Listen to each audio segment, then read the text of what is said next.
This is a closet where I spent most of the night of September 18th, 2017, throughout Hurricane Maria. This was the first time I'd been back in that house, since I had to leave when the entire roof was ripped off in the storm. Being there again brought back memories of that time, right after Maria.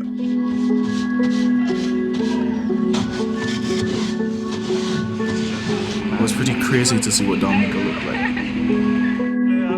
It felt apocalyptic, like it was the end of the world.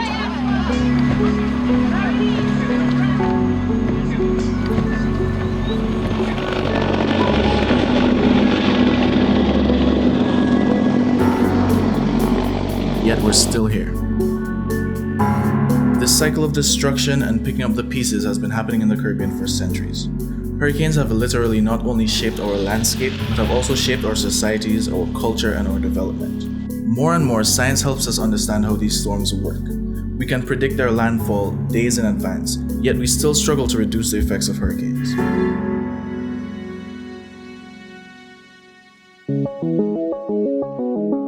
Hurricanes form when the warm, moist air over the ocean rises, and cool air rushes in to fill that void.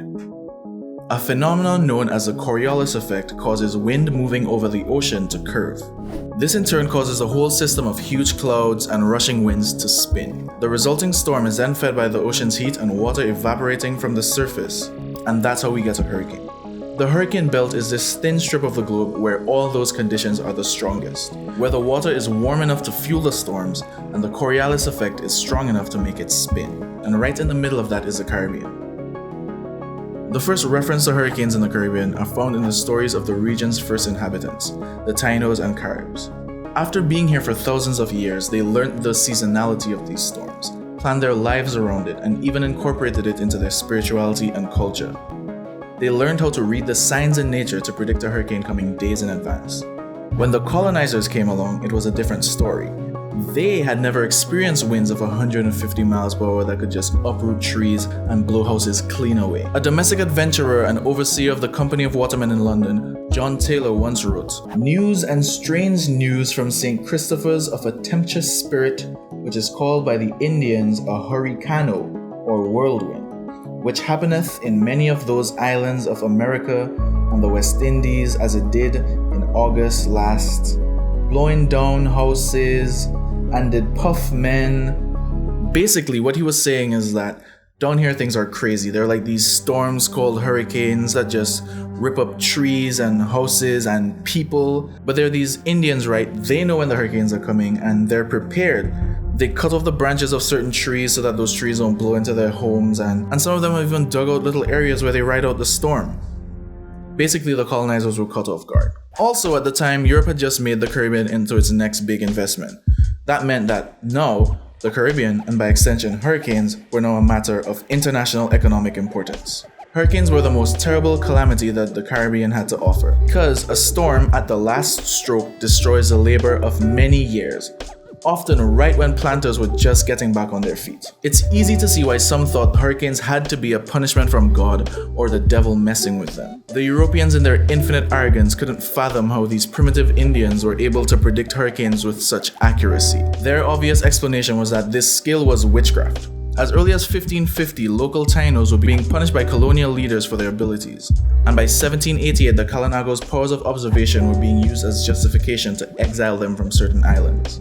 Not only was this a bold and racist move to exile these indigenous people from their own land, but in removing these people who had for thousands of years built up a system of disaster preparedness, the colonizers in effect increased the island's vulnerability to hurricanes. And over time, we would continue to make these mistakes. In order to understand the history of development in the Caribbean and how disasters, specifically hurricanes, tie in, we have to take a trip back to the plantations. As colonial plantations grew, our economies became more limited, dependent on the export of single crops to satisfy foreign demand. While emancipation freed the slaves and decolonization meant we were in charge of our own destinies, the culture of plantation economies stayed, leaving entire countries' economies susceptible to ruin. For instance, Dominica after Hurricane David decimated the banana industry. After hurricanes, islands' economies are left in shambles. Hurricanes can destroy and set back development by years. But what is interesting is that natural disasters can't happen without development. One concept that really helped me wrap my head around this topic is that hurricanes aren't inherently natural disasters. A tropical storm that passes over an uninhabited island is just a natural phenomenon. It only becomes a natural disaster when a storm encounters a settlement of people and property. The damage sustained in a hurricane is usually the result of poor decisions like lax zoning regulations or improper building codes, or not enough preparation instead of just how strong the storm was. The obsession with a post-mortem that focuses on numbers like wind speed and economic damage often dodges the question of why the damage happened in the first place and shifts the focus from our role in what happened. But if we change our approach from one based on recovery and reconstruction to one based on risk management and reduction, then we can build resilience up front so we don't end up paying for it in the aftermath. There are countries that have figured it out. Say what you want about Cuba's degree of totalitarianism, but more and more they're being looked to for the blueprint on disaster preparedness. Both the UNDP and Red Cross have repeatedly pointed out Cuba as an example for other countries to emulate in risk reduction. Even America, who's had a 50-year beef with Cuba, collaborates closely with them when it comes to disaster preparedness. In the entirety of the 2010s, 6 major hurricanes hit Cuba, yet only 31 people have died. By comparison, when Hurricane Maria hit Puerto Rico in 2017, almost 4,000 people died. So what makes Cuba so special? It focuses on building a culture of safety. When Cubans were interviewed for a study on their country's risk reduction strategy, across the board, from experts to everyday citizens, people were well aware of the measures and procedures that they would need to follow in the event of a hurricane. That's because disaster management education starts early in Cuba. In school, students practice evacuation drills before each hurricane season.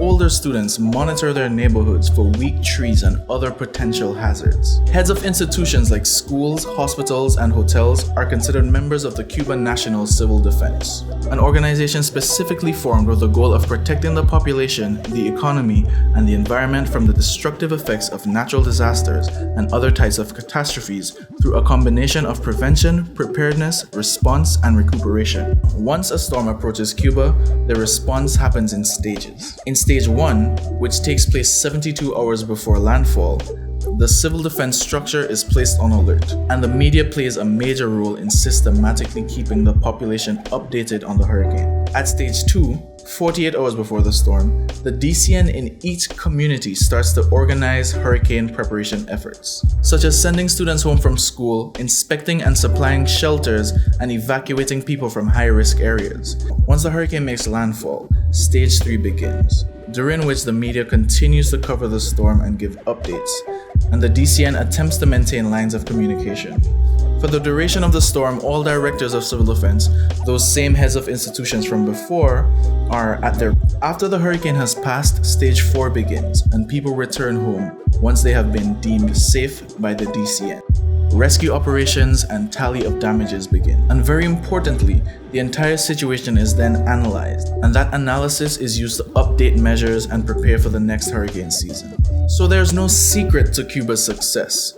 What they've done is made sure that disaster risk reduction is everyone's business. It's ingrained in the structures of how they govern and in the public consciousness. And that's what we need. In addition to investing in proper infrastructure, we need to also invest in the more abstract things that often get overlooked, like local leadership, community mobilization, citizen participation in planning, and making sure that the essential services and equipment are distributed in communities rather than being stockpiled in one location. I'm not saying that the rest of the Caribbean isn't trying. I'm just saying that we could be more like Cuba. Let's strengthen the vulnerable sections and members of our society, bolster our infrastructure, and create policy that mobilizes local citizens to lead so that we can avoid disasters like Hurricane Maria. If you've watched this far, that means you probably enjoyed the video, so be sure to like it and subscribe for more. It's been a while since I've done one of these. I'd like to say that the videos before were season 1 and this is season 2, so it's a fresh beginning, and since this was the anniversary of Hurricane Maria, I thought that this was a good time to come back and to have this video come out. I have a few more planned, so stay tuned.